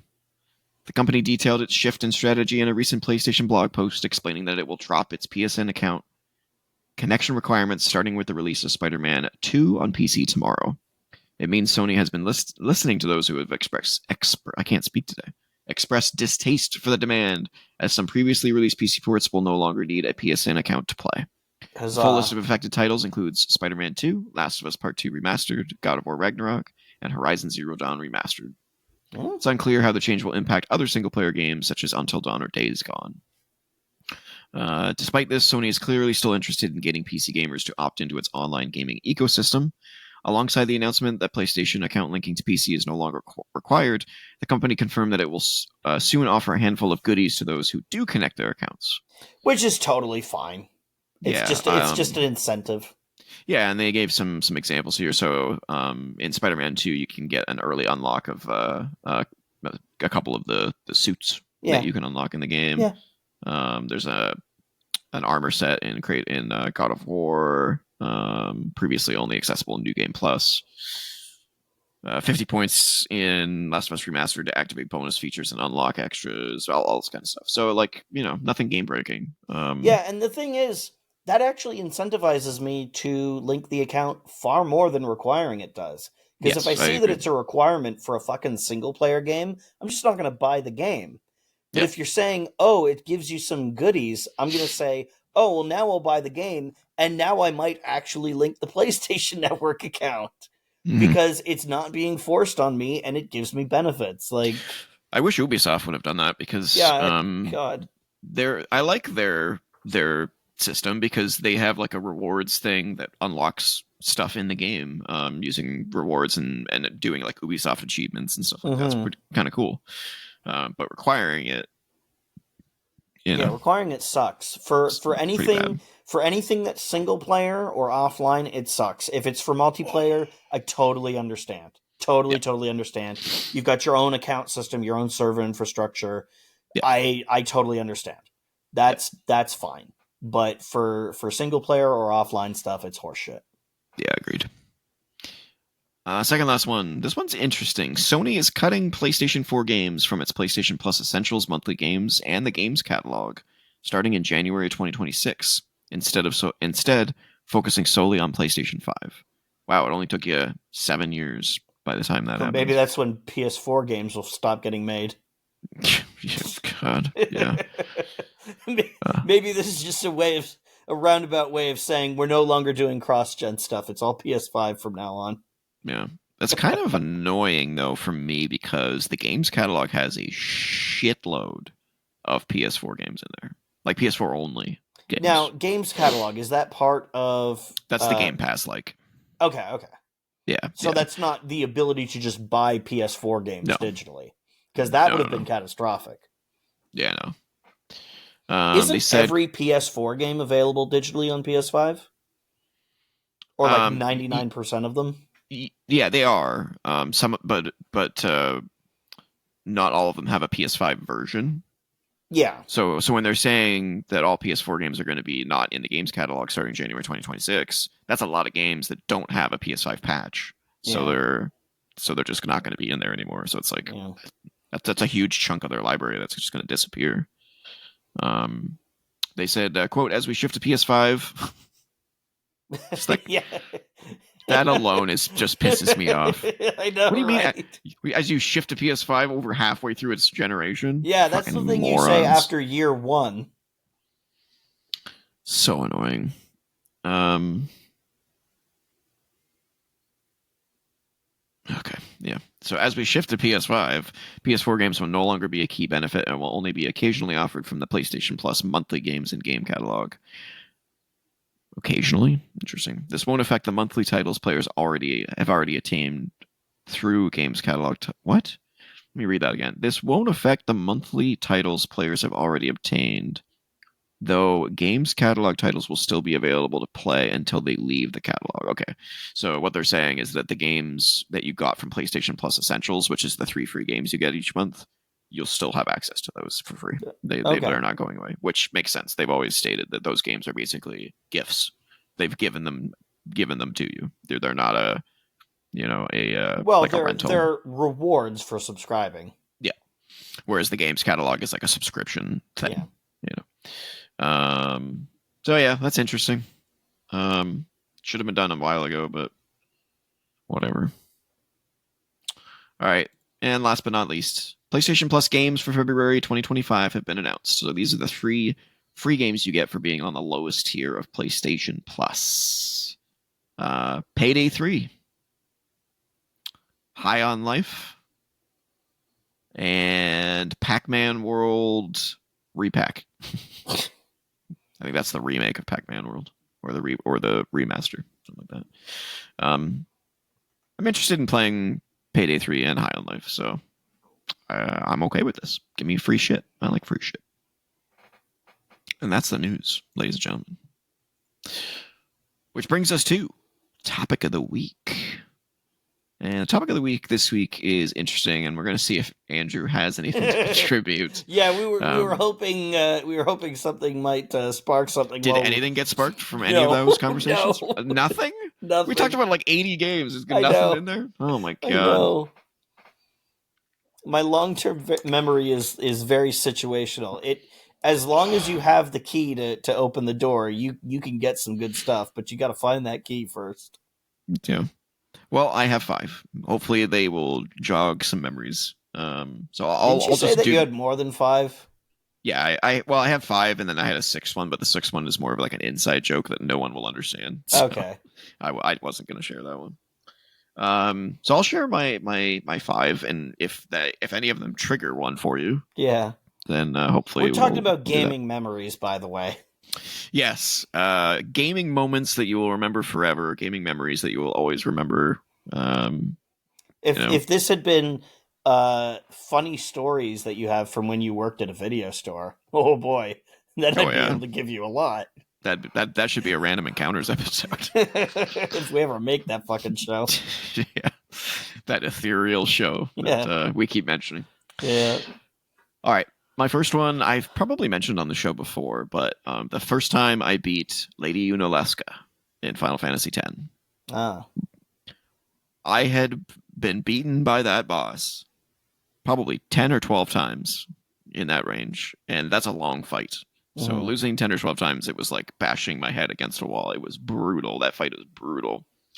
So much so that, over the course of like I think it was like a few weeks. Basically, it was like it was the only thing I could talk about. So my family Yeah. was always like, have you beat him yet? I'm like, no. And then the day that I beat it, it was I had gotten past the point that I had always been beaten by, Okay. because it's a 3-phase fight. It's one of those 3-phase boss fights where it's like, oh, it's not over yet. Oh, it's not over yet. Oh, okay, Yeah. now it's over. So I got to phase 3 finally, and I was like, oh, I got her. And then phase 3 started, and I was like, Motherfucker.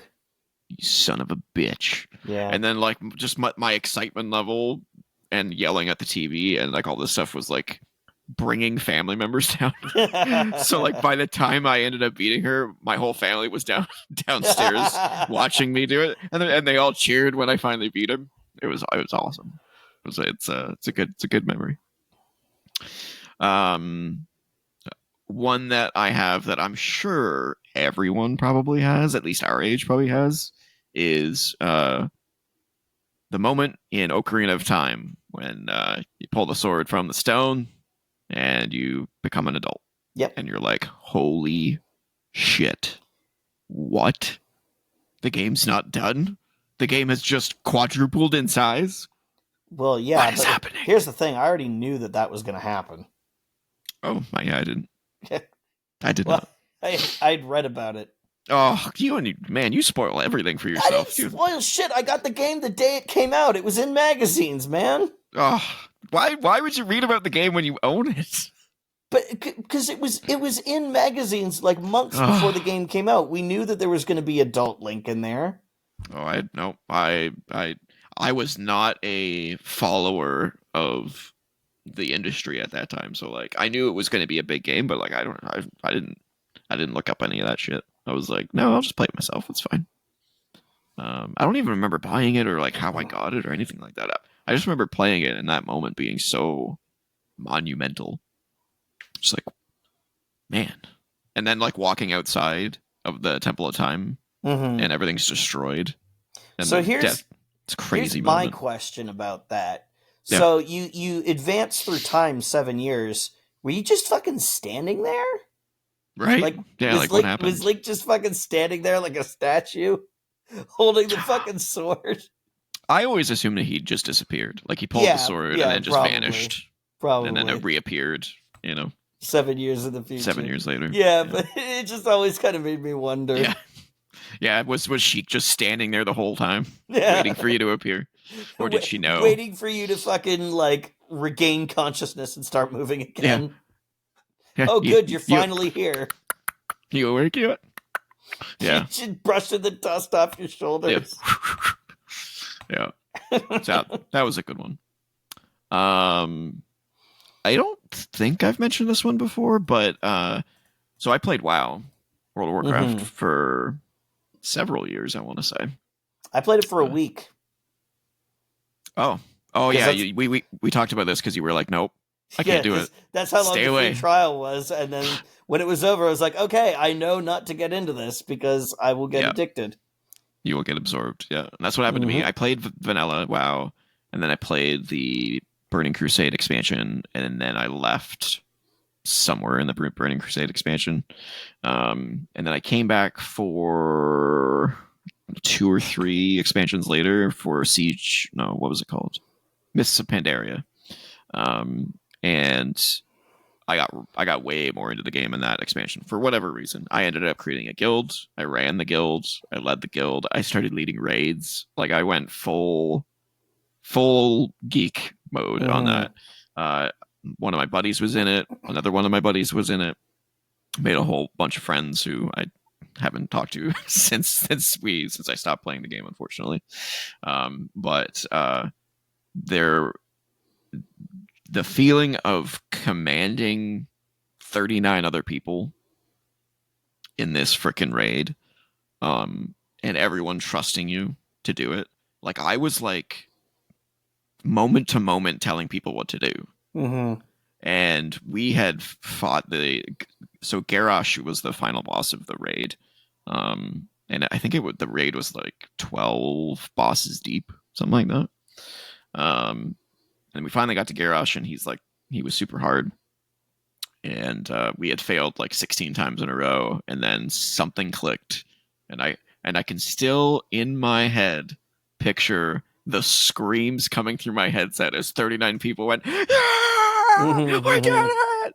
You know, after so much time being spent, you know, trying to take him down. That was like peak gaming type moment for me. Wish I had recorded it, you know, just so I could relive it because it was amazing. This one you will remember because this is a moment you and I shared. Oh, and I can't believe you do. You have to remember this moment. Star Wars Episode 1 Racer. Oh man, there was a lot of moments with that game. So I was at your house and we were playing Episode 1 Racer, and we were talking shit as we were racing, and we were like looking at each other for some reason as we were racing, and you're like, dude, and you pointed at the TV, and there was like a meteorite or something in the way, and I was like, oh, boom. And then we just laughed for like half an hour. Like, it was like always stands in my mind as an amazing racing moment. You're like, dude, oh, boom. That's so always, good. That's always the best when you're playing a racing game and you just something draws your attention for just a moment, a split second, yeah. And then you turn back and it's like you are a hot pile of burning metal. Yep, it was one of those moments where you're like, wall. There's nothing I can do. I'm going in. Yeah, or you turn back and you've got like 0.1 seconds before you smash into the wall. Yeah, boom. Yeah, that's a moment. Yeah. And then the last one I have is the first game ever, the first moment ever, and probably, honestly, the only moment I've ever had in a game make me feel guilty. Oh. GTA 4. There is a mission. You had to choose. Yes, who to kill. You have to choose who to kill. And I chose, I don't know who the two guys were. It was basically a rich guy and a poor guy, and I don't remember the story. Oh, this is different than what I was thinking, because it's the one I was thinking was either Roman or Nico's fiance. I can't remember her name at the moment. But the outcome of the mission determines which one lives and which one dies.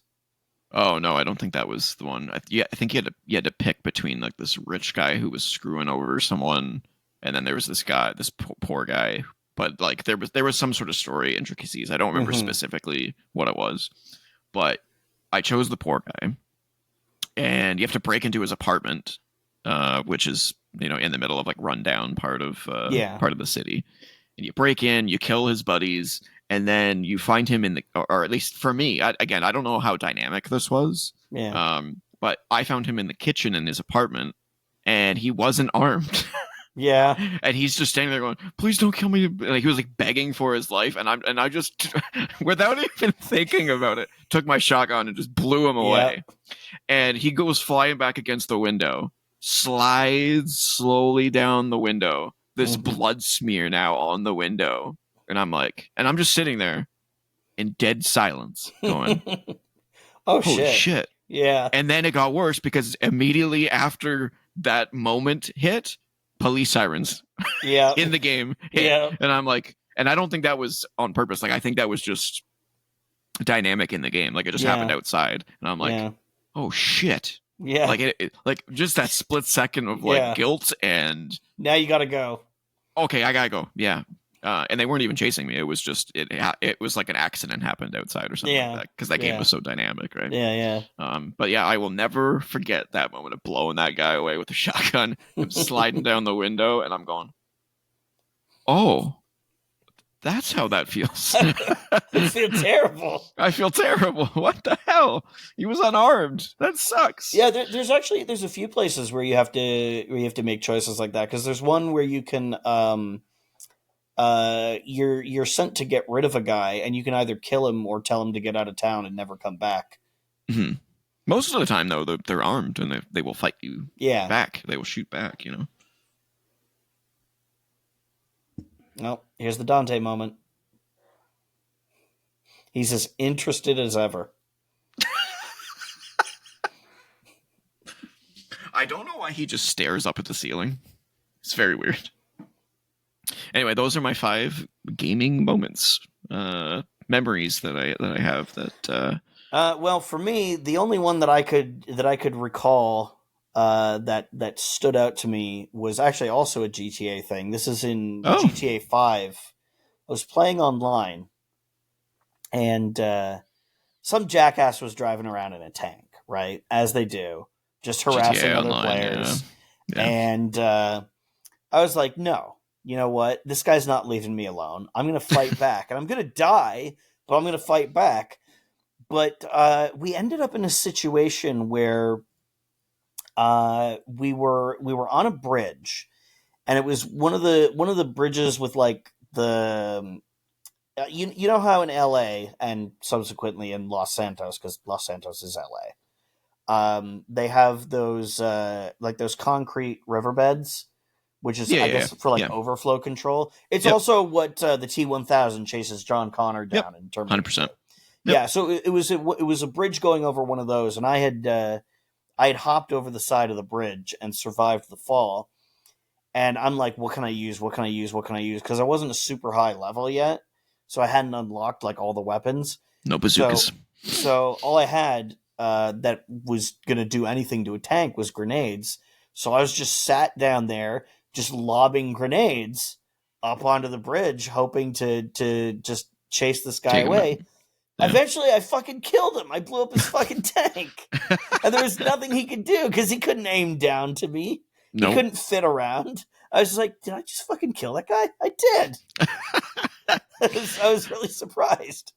Yeah, I've always wanted to try GTA Online, but for whatever reason, I think it's just the game it's too old at this point for me to care. I'll probably check it out with 6, but It was cool. The problem for me was that there were too many hackers. hackers and And griefers for sure. yeah, and Yeah. what they would do is they would dupe money and then put it into your account, but then Rockstar would go and like penalize people who had duped money. So it was like, oh, I don't want to Mm. get like that's how they would get people, right? Is they wouldn't like kill your character with God mode. They'd fucking put ill-gotten money in your account and try to get you banned by Rockstar. Some people have better things to do. I don't know. Sick people, man. And it didn't take long for this to happen. Like people had this shit figured out within like the first half year of it. Brutal. People are dicks. Yeah. Straight up dicks. I say that I was a dick in Diablo. I Man, was that game was hack central. Yeah, I know. I couldn't believe how hacked that game was. That was insane. People didn't give two shits. There's people walking around with just like, yeah. I remember the armor sets that people were wearing, and it was like plus 9999999 just to all stats, and I'm like, what is this garbage? Dude, I What's used happening? to. Oh well, this is another moment, I guess. This is another moment. See, I told you I needed something to trigger the memories Inspiration. to make me think of it. I fucking so I got kind of deep into Diablo hacking. Not like super deep. Like I wasn't writing my own hacks. Trainers. But I was using software like trainers to fuck around and stuff beyond just like making my character invincible. I was using an item editor, and I was just fucking around and testing out how how it worked by importing the items onto my character in the game. And I noticed that with one of them, I managed to import the item on top of what I already had in that slot, and it removed that item from the game. So basically, I made an item that you could import into any slot on a character, any like equipment slot, and it would delete the item they were holding and replace it with this dummy potion that did nothing. So I used to go into games and overwrite people's inventories with it. Oh my god, you're so mean. I was such a piece We of just shit. chastised griefers and oh my I know. god. I know. You are a terrible human being. I don't do that anymore. I hope so. Dude, I was Oh like my god. 13, okay? I thought it was so cool. I was just some asshole playing a game online and fucking with people. Yep. That's exactly what you were. That's exactly what you were. Yeah. I don't think I've ever been hacked in a game before. I'm trying to remember. No. I guess here's a mini memory. There's not really a long story associated with it, but I had somebody ask me if I was using aimbot once in a Team Fortress match Oh yeah. because Oh I got. god. Well, no. Here's what happened. You remember in Team Fortress Classic there were the flashbangs that would make your view bob up and down and all around.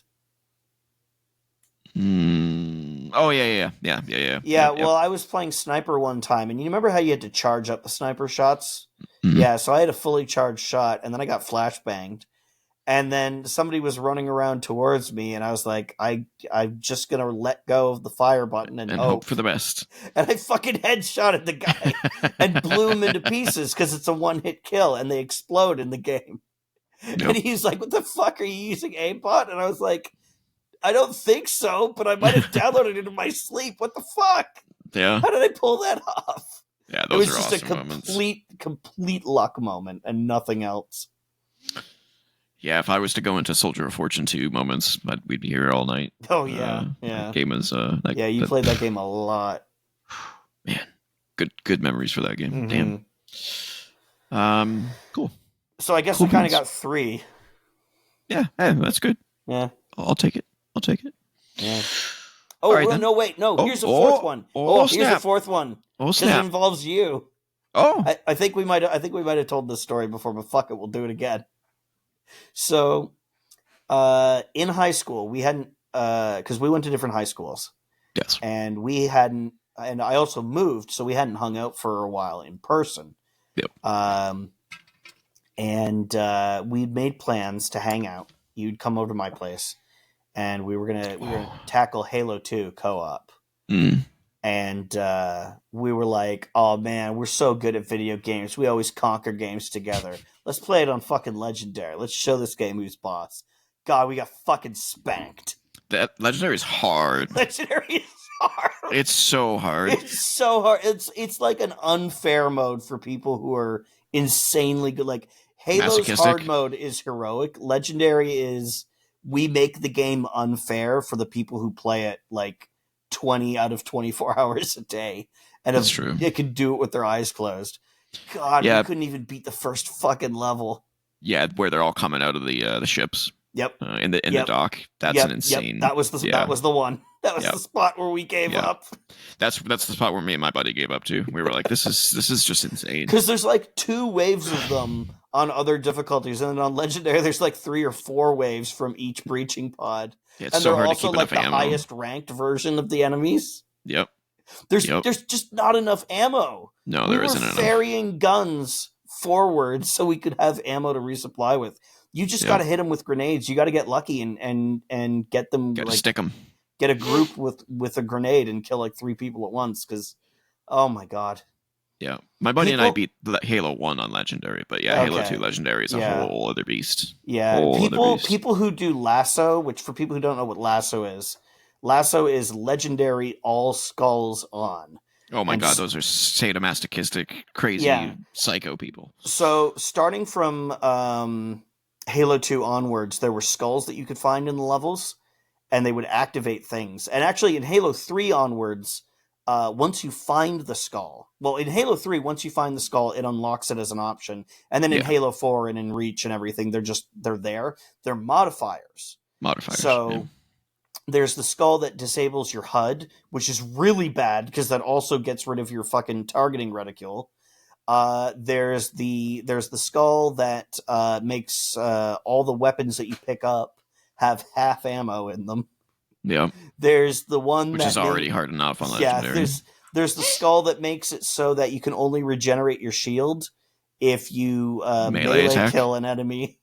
And in the later Halo games, you only have a shield. There's no in Halo 1. There's health, and then there's Yeah. a shield on top of it, which is also how it is in ODST. But in all the other Halo games, it's just shield. So basically, you don't regenerate health unless you smack an enemy. Yep. And then there's the one that makes enemies throw grenades at any opportunity instead of Yep. just once in a while. Just There's the one- explosions everywhere. Yeah, there's the one that enhances the power of explosions, and that will send physics objects going crazy, and they can kill you with enough velocity. They can do damage, and they can kill you. There's a bunch. So it's basically the hardest difficulty mode with all the modifiers that are meant to screw you over. Yeah, you just gotta get lucky on that. Like, I don't know how you would beat those. Oh god, I forgot. There's one. I think it's iron. If you die, you restart the level. Yes. Yeah. Yeah. It's like playing hardcore mode in some games where I'm just like, I can't do it. Yeah. You know, The all only that mercy effort. that iron has is if you're doing co-op. If a player dies, it sends everybody back to the last checkpoint instead of restarting the level, because like they knew that the odds of all 4 people getting through the level in one perfect run is like it's impossible. But getting set back to the last checkpoint with how hard the enemies are, it almost doesn't matter. No, it's such a setback. Yeah, as it is. Yeah. Oh man. Yeah. Halo. Those games are great though. They are great. But yeah, we'll see what happens with Halo. Fucking bring Halo 5 to PC so I can play it already. Or don't. It's not. It's not. Yeah, great. I know. It's not great. Halo Infinite's good though. I would recommend Halo Infinite. It's good. I've played Halo Infinite. I wish it had more terrain variety. Yeah. Mountainsides are nice, but there needs to be something more. A lot of green. Yeah, a lot of green interiors. and a lot of gray. Yeah. Yeah. All the other Halo games have so much variety. Why doesn't this one? Because it was in development hell. Yeah, and because the rotation on the fucking team was crazy. Yeah. There's like 500 people in the credits for that game, dude. It's insane. Yeah, I'm pretty sure that game started out as a games as a service, and they pulled the plug on that, and they were like, we got to fill this in somehow. I guess this is Halo 6 now. Yeah. Yeah. Yeah, that was a bad naming call for sure. All right. That is topic of the week, which means it's time for video game 20 questions, co-op mode, engaged. Let's do this. Let's do the standard. Yep.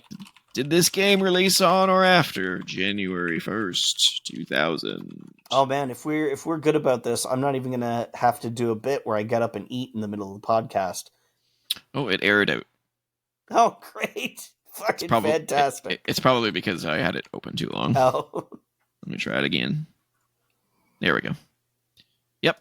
On or after January 1st, 2000. Yes. So let's go with 2010. Yes. Narrow it down. Yes. 2020? Should we just do 2020? Let's do it. No. So a 2010's game. Okay. Do we do was this originally exclusive to one platform? Again? Yeah, sure. This game originally exclusive to one platform. No. So a multi-platform game. In the 2010s. So we're looking at PS4, PS5, Switch, Wii U, Wii. 360 and PS3. 360, PS3. There's a lot there. Wait. Yeah, you're right. Shit balls. We gotta narrow down a generation. Yes. PS Vita. Oh fuck. Well, I think let's start with. Wait, when did the Switch come out? 2017. Let's ask it if it was on the Switch, because if it was on Switch, then we know we know it's a PS4 or PS5 gen type experience. Unless it's one of those games that came forward like Diablo 3. Well, yeah. Was this game available on Nintendo Switch? No. Okay. But that doesn't mean it wasn't on PS4 or PS5. Yeah. It just means it wasn't on Switch, which actually doesn't narrow it down that much. Yeah, if it said yes, it would have helped us quite a bit. A no is bad. That not necessarily just means it probably couldn't run on Switch, or it came out way before Switch. Yeah, but which again covers a lot. All right. Or it could be a handheld game. Yeah, it could be a 3DS or a Vita game.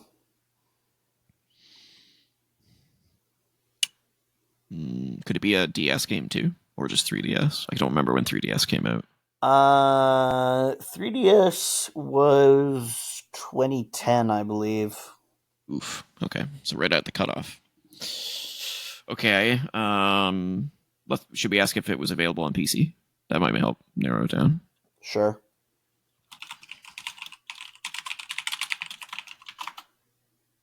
Yes. Okay. So probably not a handheld game. Yeah. We need to narrow down the gen. Um.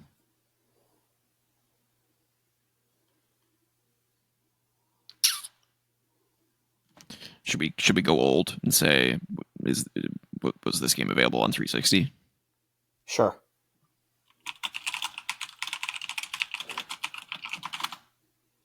Yes. Okay. Okay. So we have our generation. It was 360 PS3, or Unless possibly it was a late yeah. release.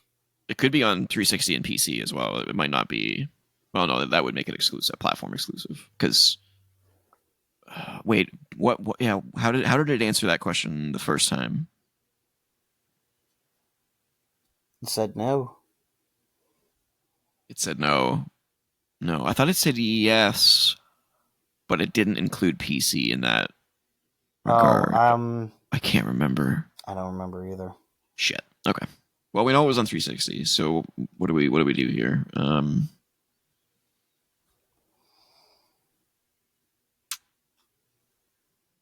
Damn it! I was gonna say maybe it's Red Dead Redemption, but Red Dead Redemption's on Switch now. Hmm.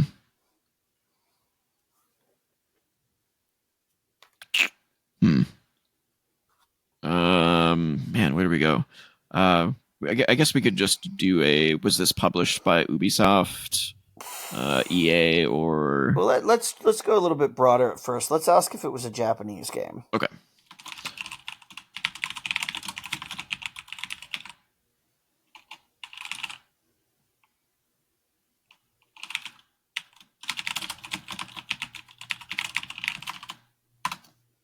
No. Shit.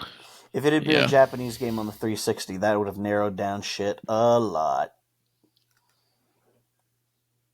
Oh my god. Okay, this is gonna be a problem. We're not in good. We're not in good.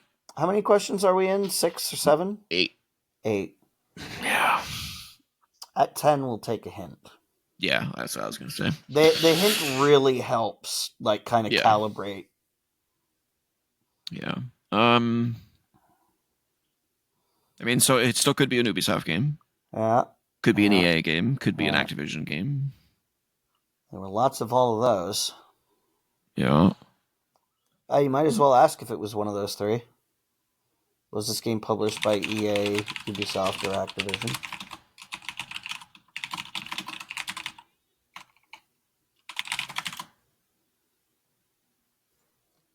No. Uh-oh.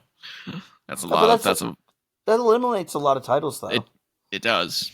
It means that it's not a fucking, like, football game, soccer game, baseball game. Probably not a baseball game. I guess there's MLB The Show, but it's not Madden. It's not FIFA. No. Okay. Well, we're on question 10. Do we use our hint at this point, or after let's 10? see what our hint options are. I think they're always the same: genre, platform, release year, publisher, developer. I think developer makes the most sense. Yeah. Developer. Yep. Ooh, Irrational. They're the BioShock team, aren't they? Yeah. Could be BioShock 2. Yeah, it's either BioShock 2 or Infinite. No, it couldn't be Infinite. Infinite wasn't on 360. So it's got to be BioShock 2. No. Wait, no. Irrational didn't make BioShock 2, didn't they? Wasn't BioShock 2 made by someone else? Oh. Pretty sure. Might have been. I'm pretty sure Irrational made 1 and Infinite, and then they disbanded. I'm pretty sure. Oh, you're right. I think it was made by like 2K Milan or something like that. Yeah. Oh, good catch. So what the hell did Irrational make between BioShock and BioShock Infinite? Unless I'm mistaken, maybe BioShock Infinite is on 360. No. It's behind me, so I can't look. No, if it was on 360, I would have played it. I don't know, man. It wasn't PS4. So it would have been PS3 360. I think it's BioShock Infinite. No, it can't be. Well, let's narrow it down. Was this a first-person game? Sure.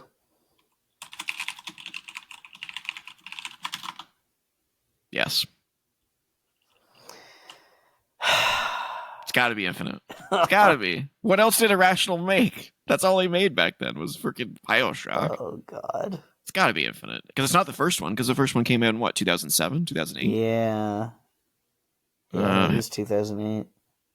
Let's see. Well, no, hold on a second. Just because BioShock 2 was made by somebody else, that doesn't necessarily mean that it wouldn't answer Irrational. Because remember, when it gave us the Killer Instinct reboot, it said that Rare was the developer, but Rare was only the developer. True. So it could be. Well, hold on. No, we didn't ask it. We got the hint, so it would have told us all three.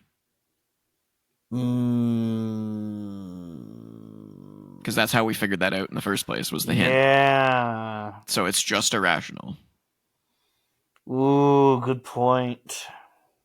I think it's Infinite, man. I don't think they made anything else. Unless they made some sort of like offshoot first-person game, but I don't think so. Oh, man. I'm trying to think of a... What if... oh, God, I don't know. I'm trying to think of a question that I can ask it. That'll narrow it down to BioShock you can Infinite. Ask if it's part of the BioShock franchise. That would narrow it down pretty quick. I mean, unless I'm wrong about BioShock 2. I'm trying to think of something specific to Infinite.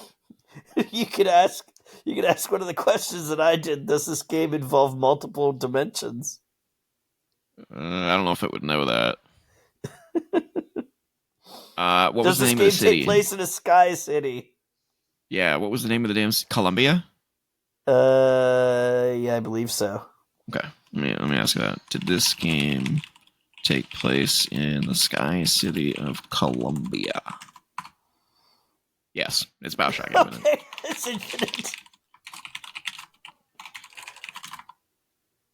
Record 13 questions. Was it really on the 360? I thought so. It was on, let's see.